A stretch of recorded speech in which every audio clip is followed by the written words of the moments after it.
Dans les années 1930, le gouvernement fédéral américain a ordonné aux citoyens de se conformer à une réglementation connue sous le nom d'appropriation antérieure. Cela signifiait que, si vous reteniez de l'eau, même de l'eau de pluie, vous pouviez enfreindre les droits de ceux en aval qui dépendaient de cet approvisionnement. Malgré cela, vos grands-parents ont continué leur pratique, collectant l'eau dans des fûts derrière la grange pour entretenir leur jardin. Par conséquent, ces jardins restaient éclatants et verts tout au long de l'année, même pendant les sécheresses les plus sévères. Ces méthodes de jardinage non conventionnelles enrichissaient en fait le sol, augmentaient les récoltes et éliminaient la nécessité d'additifs chimiques. La science moderne a depuis validé ces techniques, pourtant vos grands-parents les mettaient déjà en œuvre il y a un siècle. L'astuce numéro 4 est une stratégie légendaire dans l'histoire du jardinage américain qui a éradiqué les parasites pour seulement 2 $. De plus, l'astuce numéro 11 peut sembler tout à fait absurde, mais son efficacité est vraiment remarquable. Ces 25 stratégies ont permis à des millions de personnes de survivre aux effondrements bancaires et aux mauvaises récoltes. Ce n'étaient pas de simples concepts aléatoires, Tassin. Ils font partie intégrante de l'histoire américaine depuis la Grande Dépression des années 1930. Aujourd'hui, ils servent d'outils essentiels pour reconquérir votre indépendance dans votre propre jardin. Jardinière en rouleau de carton. Pendant les années difficiles de la décennie 1930, le gaspillage était pratiquement inexistant car chaque objet recevait une seconde vie, y compris ces rouleaux de papier toilette en carton qui sont généralement jetés aujourd'hui. Ma grand-mère conservait méticuleusement chacun d'eux, les disposant soigneusement dans des bacs à semis et les remplissant de compost pour préparer la saison à venir. Le secret réside dans la cellulose du carton. Lorsqu'ils sont enfouis dans la terre, ils se décomposent naturellement et apportent de la matière organique au sol. De plus, cette méthode garantit que les jeunes racines délicates des plantes ne sont jamais traumatisées par un repiquage manuel. Bien que les chercheurs agricoles contemporains puissent vous mettre en garde contre la moisissure simplement pour encourager l'achat de pots en plastique jetable, cette méthode traditionnelle permet d'économiser beaucoup d'argent. Un lot de pots biodégradables en jardinerie coûte environ 5 $ pour 24 unités, mais ma grand-mère en produisait des dizaines à partir d'objets que les gens jetaient généralement sans y penser. Pour des résultats optimaux, utilisez-les pour des légumes à croissance rapide comme les légumes verts et repiquez-les en pleine terre dès l'apparition des premières vraies tréfeuilles afin que le carton ne prive pas la plante de trop d'azote. Semez des graines dans des gouttières. Dans les années 1930 et 1940, les gouttières étaient généralement construites en acier galvanisé ou en bois. C'était des matériaux coûteux, vitaux pour protéger les fondations d'une maison des dégâts causés par la pluie. Les retirer pour les utiliser comme jardinières aurait entraîné des fuites et la ruine des fondations, un problème bien plus coûteux que l'achat de légumes. Néanmoins, mon grand-père a découvert un moyen de réutiliser de vieilles sections de gouttières endommagées pour en faire des bacs à semis très efficaces. Cette technique est particulièrement excellente pour les petits pois. Il suffit de remplir la gouttière d'engrais, de semer les graines, et une fois que les semis ont pris de la force, vous créez une tranchée dans la plate-bande et faites glisser doucement la rangée entière de semis directement à l'intérieur. Cette méthode était en fait employée par les agriculteurs japonais pendant la période Edo, il y a 3 siècles, en utilisant du bambou fendu. Bien que les magazines de jardinage modernes qualifient parfois cela de nouvelles inventions pour commercialiser des produits de gouttières en plastique, la réalité est que cela était déjà présent dans le jardin de ma grand-mère dans les années 1950. Utiliser des cheveux humains pour dissuader les parasites. Il fut un temps où disperser des poignées de cheveux autour d'un jardin était considéré comme inapproprié dans de nombreux quartiers. Les gens considéraient cela comme peu hygiénique ou inesthétique, et certaines autorités ont même demandé leur retrait pour non-respect des normes communautaires. Cependant, pour ceux qui ont traversé des temps difficiles, cette astuce était essentielle à la survie. Pendant la Grande Dépression, les jardins de la Victoire étaient une bouée de sauvetage, et les protéger des cerfs ou des lapins était une question de vie ou de mort, lorsque l'argent pour des clôtures en fil de fer coûteuses n'était pas disponible. Ma grand-mère récupérait les cheveux après chaque brossage ou s'en procurait chez les barbiers locaux pour les saupoudrer autour du périmètre du jardin. L'odeur des phéromones et de l'odeur corporelle humaine sur les cheveux établit un système de sécurité invisible qui met les herbivores mal à l'aise et les éloigne des légumes. La science a confirmé que les cheveux fournissent une grande quantité d'azote en se décomposant, enrichissant naturellement le sol. Cependant, gardez à l'esprit que les cheveux mettent des années à se décomposer complètement. Leur fonction principale est donc la dissuasion plutôt que la fertilisation. Un petit détail à retenir, et ça c'est que les cheveux humains ne fonctionnent généralement pas sur les petits rongeurs comme les souris ou les écureuils car ils sont déjà trop habitués à vivre près des humains. Le savon dans le jardinage. Depuis les années 1800, les archives agricoles occidentales ont noté l'utilisation du savon à l'huile de baleine comme pesticide courant. En 1893, le savon Fels-Naptha est apparu et est devenu un nom légendaire dans l'histoire du jardinage américain. Les femmes au foyer de cette époque rappellent le savon et le dissolvaient dans l'eau pour le pulvériser sur les arbres fruitiers et les légumes afin de prévenir les infestations de parasites. Il était resté une arme principale pendant les années de la dépression, lorsque les pesticides commerciaux étaient soit trop chers, soit rares à cause de la guerre. Une solution savonneuse diluée est l'un des pesticides les plus sûrs au monde. Elle peut compromettre le revêtement protecteur des cochenilles et des aleurodes, les faisant se déshydrater et périr rapidement. Plus important encore, vous n'avez pas à vous soucier des résidus toxiques, même si cela a été autrefois largement mal compris, conduisant à des avertissements selon lesquels le savon permettrait aux produits chimiques toxiques de pénétrer dans le sol. Faites juste attention à ne pas le remplacer par du liquide vaisselle moderne, car les détergents agressifs qu'il contient élimineront la cire protectrice des feuilles des plantes. De plus, avant de commencer vos travaux de jardinage, vous pouvez gratter vos ongles sur un pain de savon pour empêcher la saleté de s'accumuler en dessous, gardant ainsi vos mains propres une fois le travail terminé. Le charbon de bois dans les plantes en pot. Cette technique trouve son origine dans les anciennes forêts tropicales amazoniennes. Les peuples indigènes y ont développé un sol extrêmement fertile connu sous le nom de terra preta, en mélangeant du charbon de bois, des déchets organiques et des tessons de poterie à la terre. Pendant des siècles, les agriculteurs du Japon et d'Europe ont utilisé le charbon de bois des cheminées ou des poêles à bois pour le mélanger à leur sol, afin d'améliorer la rétention d'eau et de maintenir l'aération. La structure minuscule et poreuse du charbon de bois offre un habitat idéal pour des millions de microbes bénéfiques, et il possède une qualité antibactérienne naturelle qui prévient efficacement la pourriture des racines. Aujourd'hui, de grandes entreprises commercialisent cela sous le nom coûteux de biochar, mais mon grand-père a toujours su comment utiliser le charbon de bois propre de son propre poêle à bois pour son sol. Autrefois, ces méthodes traditionnelles suggéraient sont très souvent d'utiliser du gravier ou des cailloux au fond d'un pot pour le drainage. Cependant, le gravier ajoute non seulement un poids inutile, mais peut également obstruer le flux ascendant de l'eau, créant parfois une zone saturée au fond qui entraîne la pourriture des racines. Le charbon de bois garde le sol meuble, retient mieux l'eau et rend les grands pots beaucoup plus légers et plus faciles à déplacer.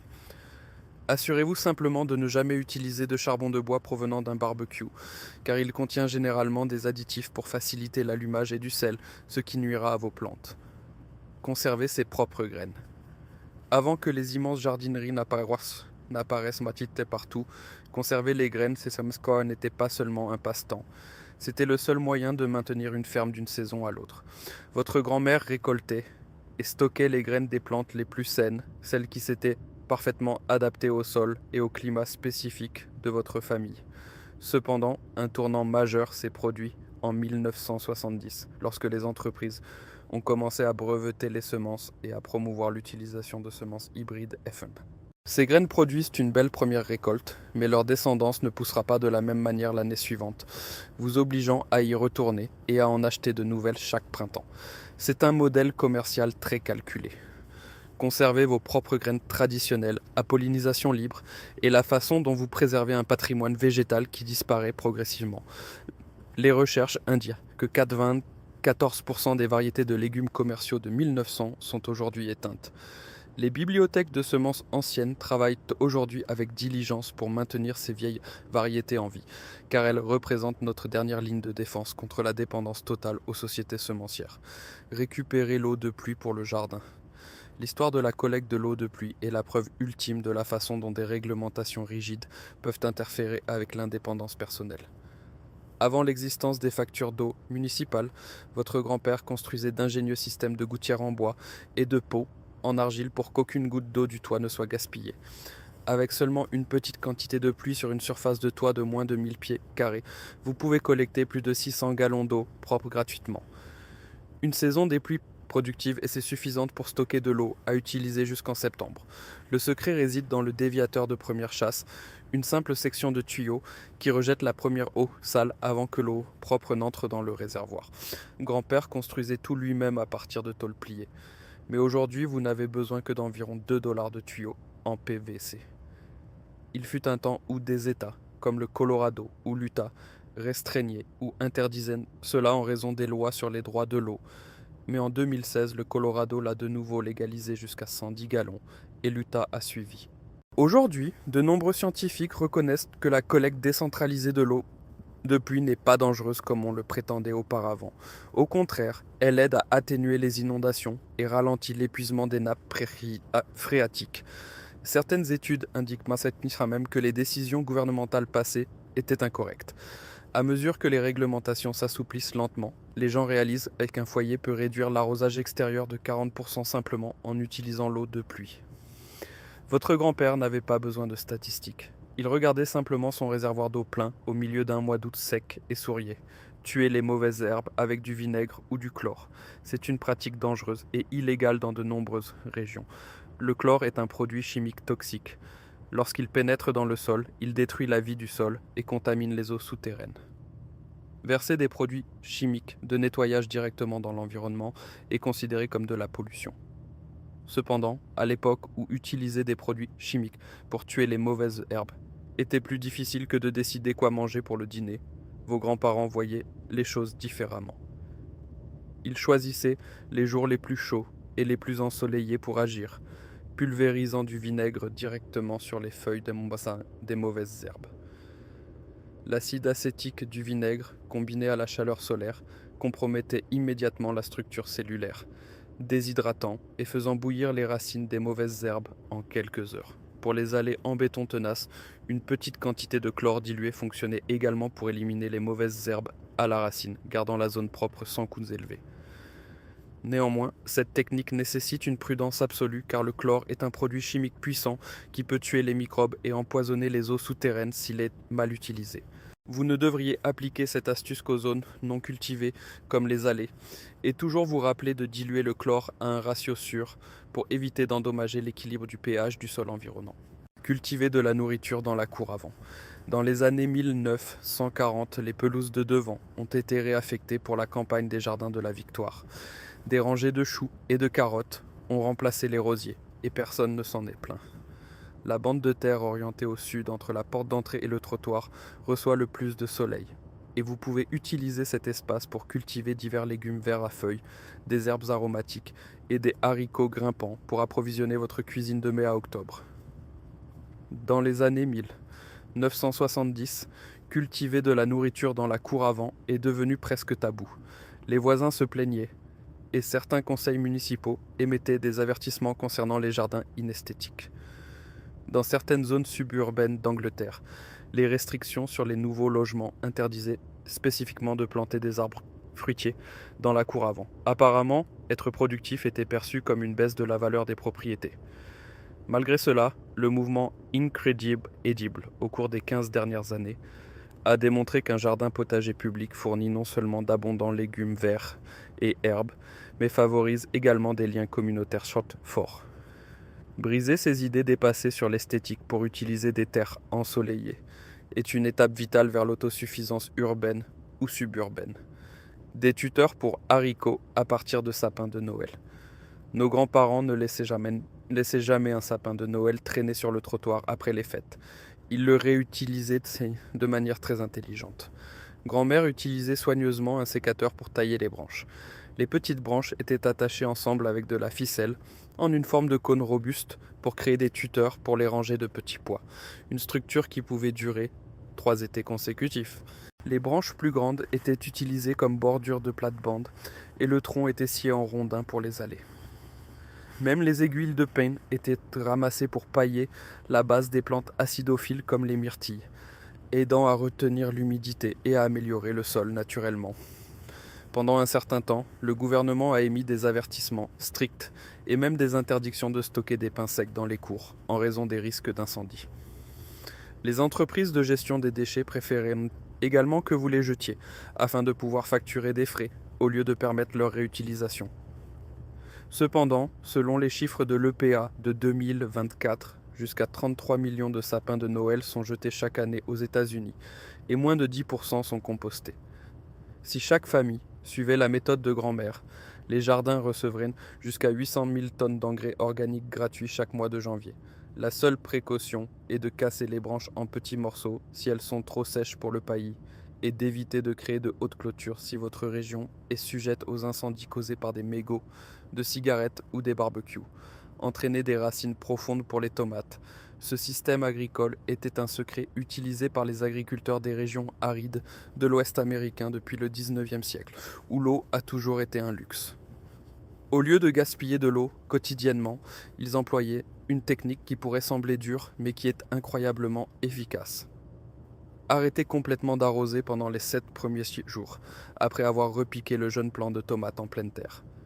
Cela semble un peu absurde et extrême, mais cette négligence intentionnelle oblige les racines à pousser profondément dans les couches du sol pour trouver l'humidité naturelle, établissant un système racinaire robuste et puissant. Les entreprises d'irrigation veulent toujours que vous installiez des systèmes automatiques qui fonctionnent quotidiennement pour que les plantes en restent dépendantes. Mais la vérité est qu'un plant de tomate entraîné à avoir des racines profondes peut résister à des vagues de chaleur intense ou à de longues périodes de sécheresse sans que vous ayez besoin de l'arroser tous les jours. Non seulement cela permet d'économiser 30% à 50% d'eau, mais cette technique concentre également la saveur des tomates, les rendant plus délicieuses car la plante n'est pas forcée de consommer trop d'eau. Pour soutenir cette technique, utilisez une couche de paille ou de foin autour de la base. Ce paillis aide à retenir l'humidité dans le sol profond, empêche l'évaporation et garde le sol frais, offrant aux plants de tomates l'environnement de croissance parfait. Nettoyez les outils rouillés avec du vinaigre. Le vinaigre blanc existe depuis environ 5000 ans, depuis l'époque babylonienne antique. Tout au long de l'histoire humaine, le vinaigre a été plus qu'un simple assaisonnement. Il a été l'agent de nettoyage le plus polyvalent dans chaque foyer. Le vinaigre blanc contient environ 5% d'acide acétique. Lorsque vous trempez un outil rouillé dans du vinaigre, l'acide acétique subit une réaction chimique avec la couche d'oxyde de fer. Ce processus ramollit la rouille, la faisant se détacher de la surface métallique d'origine. Après trempage, généralement de 12 à 24 heures, il vous suffit d'utiliser une brosse dure pour frotter légèrement, et la rouille disparaîtra complètement, révélant le métal brillant en dessous. Beaucoup de gens jettent souvent des objets rouillés, pensant qu'ils sont irrécupérables et qu'il est plus facile d'en acheter un nouveau que de le réparer. Mais avec une seule bouteille de vinaigre blanc, bon marché, vous pouvez économiser beaucoup d'argent sur de nouveaux outils. Que ce soit dans les moments difficiles ou à l'époque moderne, jeter ce qui peut encore être sauvé n'est jamais une bonne idée. Une note importante est qu'après avoir séché complètement l'outil, vous devez immédiatement appliquer une fine couche d'huile sur la surface métallique nue pour créer une barrière contre l'air, empêchant l'oxydation de revenir immédiatement. Du thé d'engrais à partir de mauvaises herbes trempées. Votre grand-mère ne dépensait jamais d'argent pour de la nourriture pour plantes au magasin car elle savait comment transformer les mauvaises herbes, généralement considérées comme des déchets, en une précieuse source de nutrition.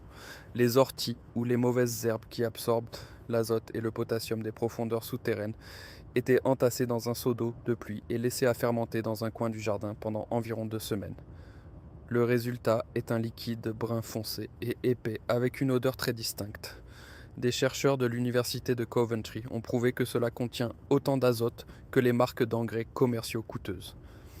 Bien que ce processus de fermentation amène souvent les voisins à se plaindre et les conseils municipaux à demander parfois son arrêt en raison de l'odeur désagréable, c'est la façon la plus intelligente de rendre au sol ce qui appartient au sol.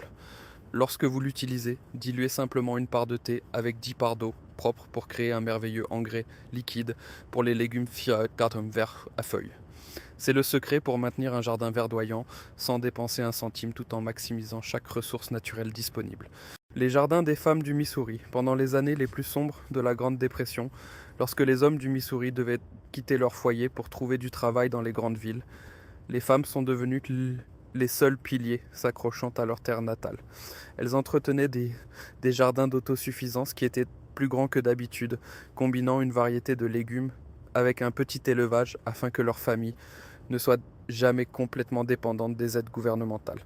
Le gouvernement américain de Roosevelt à l'époque employait également une tactique consistant à aider les gens à s'aider eux-mêmes en distribuant des graines et des outils, au lieu de simplement de l'argent. Les jardins des femmes du Missouri n'étaient pas seulement une source de nourriture, mais sont devenus un symbole de force et d'autonomie pendant la crise. Elles ont créé de puissants réseaux de soutien social, partageant des graines, des méthodes de lutte contre les parasites, et même leurs préoccupations économiques.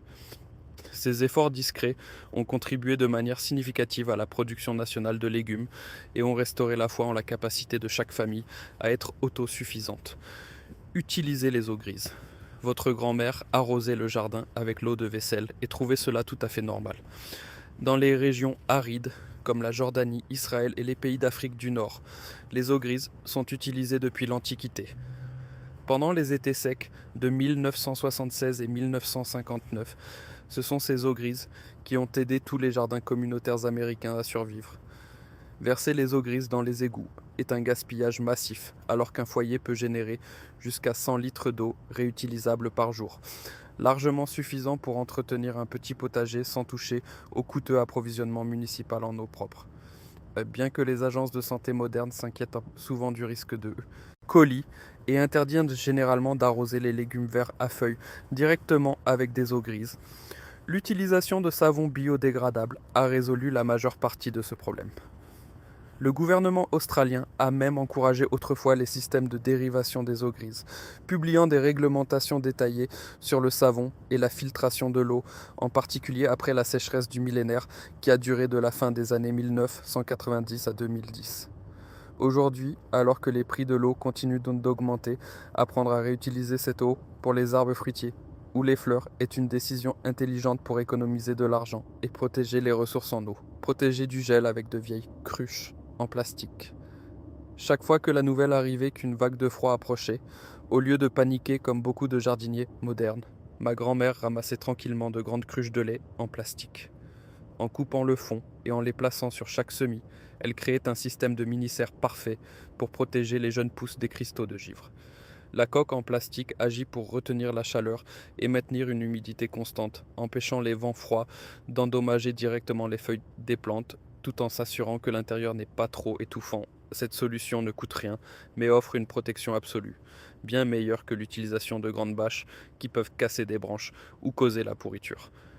Bien que l'utilisation de plastique dans le jardin ait autrefois fait l'objet d'avertissements concernant la fuite de produits chimiques dans le sol, il vous suffit de faire attention à ne pas utiliser de cruches avec trop d'étiquettes. Lorsque le soleil se lève le matin et que l'air se réchauffe, il suffit de soulever doucement ces boîtes de protection pour que les plantes puissent être respirées et faire de la photosynthèse. Placez des pierres autour des plantes pour les garder au chaud. Chaque fois que le temps se refroidissait, ma grand-mère avait l'habitude méticuleuse de se promener dans le jardin et de disposer des pierres de taille moyenne autour de la base des plantes les plus sensibles. Ce n'était pas seulement pour la décoration, c'était une application du principe de la masse thermique. Les pierres absorbent et stockent l'énergie du soleil toute la journée, puis libèrent lentement cette chaleur dans le sol autour des racines à la tombée de la nuit. Ce processus crée un microclimat qui est de quelques degrés plus chaud que l'environnement environnant, protégeant le système racinaire du choc des baisses soudaines de température.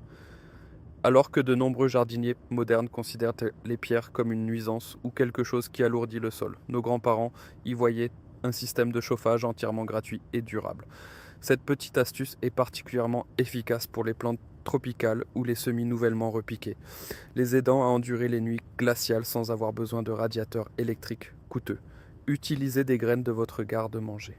Le secret de l'indépendance alimentaire ne réside parfois pas dans des graines coûteuses ou des emballages brillants au supermarché, mais se cache juste derrière les vieux bocaux de votre garde-manger. Ma grand-mère a toujours su que les petits pois secs, les haricots noirs, les haricots mungo ou les haricots rouges que la famille stockait pour la soupe étaient en fait des graines dans un état d'hibernation parfait. Au lieu de dépenser 2 à 5 dollars pour un paquet de graines avec seulement quelques dizaines de graines de grandes entreprises, vous pouvez avoir des milliers de graines pour seulement quelques centimes.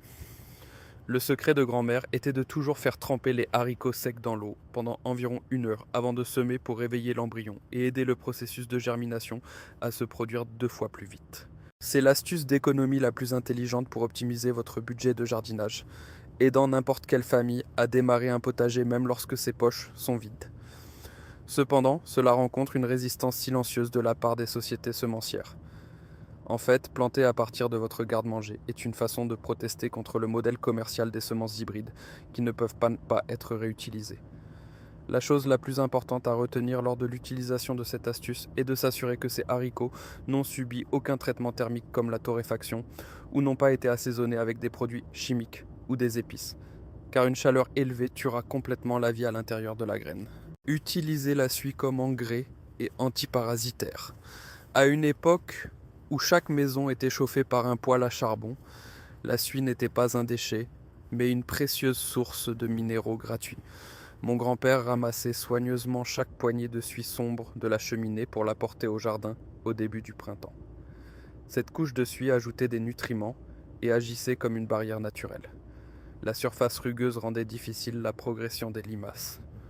L'odeur distincte effrayait les mouches nuisibles, et elle aidait le sol à rester plus sombre pour retenir la chaleur, soutenant la croissance des plantes pendant les jours froids.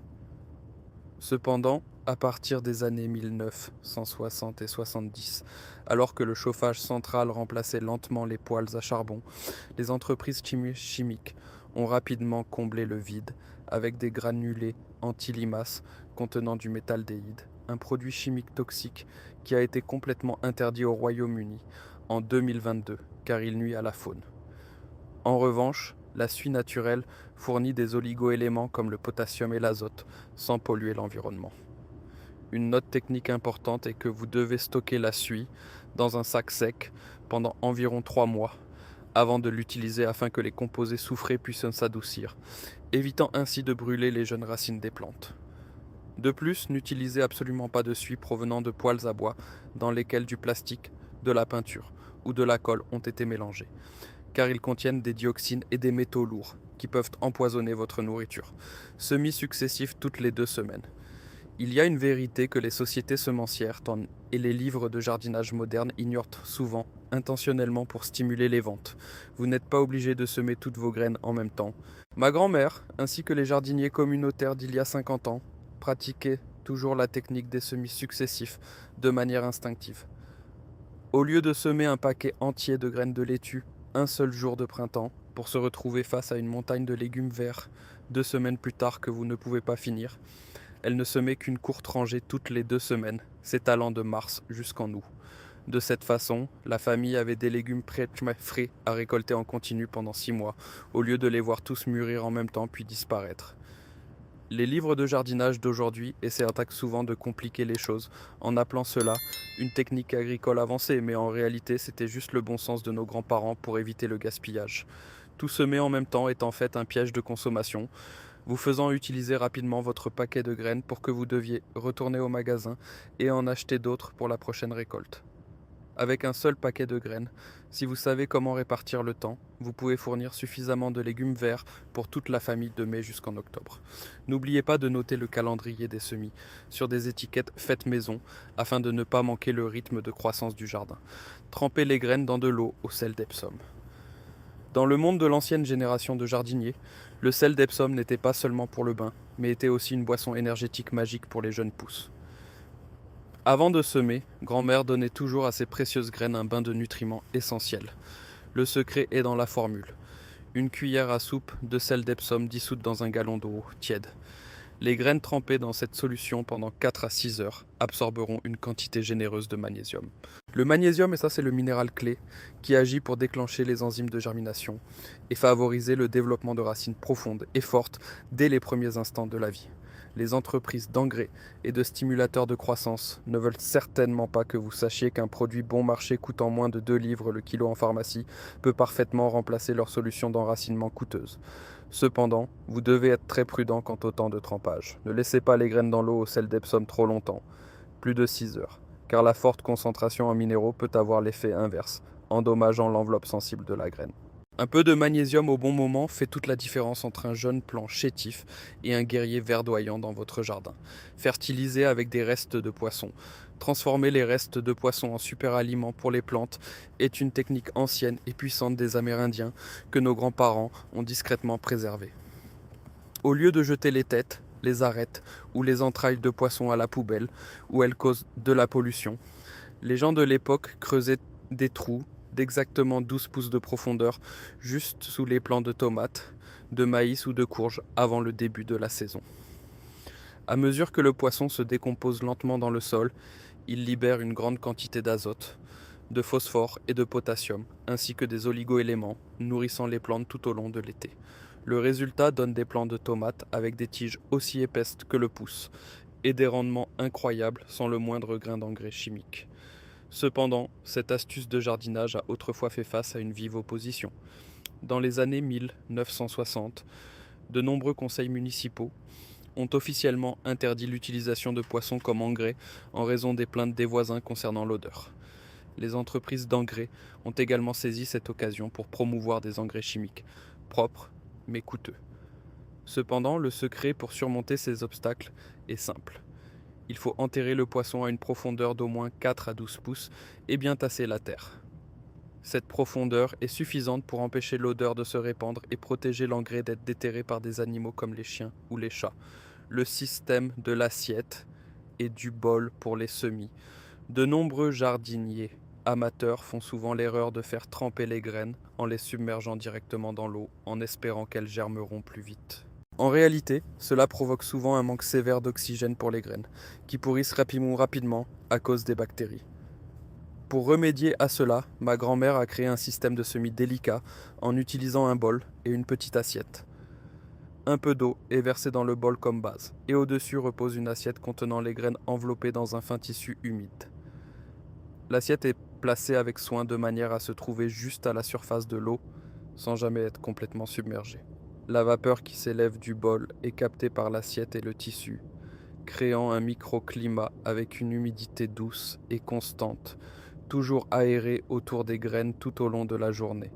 Cette technique garantit que les graines reçoivent toujours l'eau dont elles ont besoin pour déclencher leur croissance sans jamais risquer d'être gorgées d'eau. Avec juste un vieux bol et une assiette, vous disposez d'un laboratoire de germination plus efficace que n'importe quel équipement moderne. Des étiquettes pour plantes gratuites. Dans les souvenirs des enfants de l'après-guerre, récupérer les vieux pots de yaourt ou de crème glacée chez les voisins n'était pas qu'un jeu, mais la préparation de la nouvelle saison de grand-mère. Au lieu de dépenser de l'argent dans les jardineries pour des étiquettes en plastique fragile qui se fissurent facilement, les gens de l'époque transformaient les déchets plastiques en outils de gestion de jardin très durables. Grand-mère découpait méticuleusement les contenants en plastique blanc en bandes d'environ un demi-pouce à 1 pouce de large, créant ainsi des centaines d'étiquettes pour plantes totalement gratuites. Ces bandes de plastique sont non seulement résistantes aux intempéries, mais aussi totalement imperméables, gardant les informations sur la variété de la plante claire du semis jusqu'à la récolte. Cette réutilisation est en fait un petit acte de rébellion contre la culture de consommation et l'explosion du plastique à usage unique que les entreprises de fabrication encouragent sans cesse. Au lieu de les jeter dans le bac de recyclage, où en réalité la plupart des plastiques ne sont toujours pas traités, vous prolongez directement leur durée de vie pour de nombreuses années supplémentaires dans votre jardin. Pour obtenir les meilleurs résultats, grand-mère recommandait toujours d'utiliser un marqueur permanent pour écrire le nom de la plante et la date de semis sur le côté blanc de l'étiquette.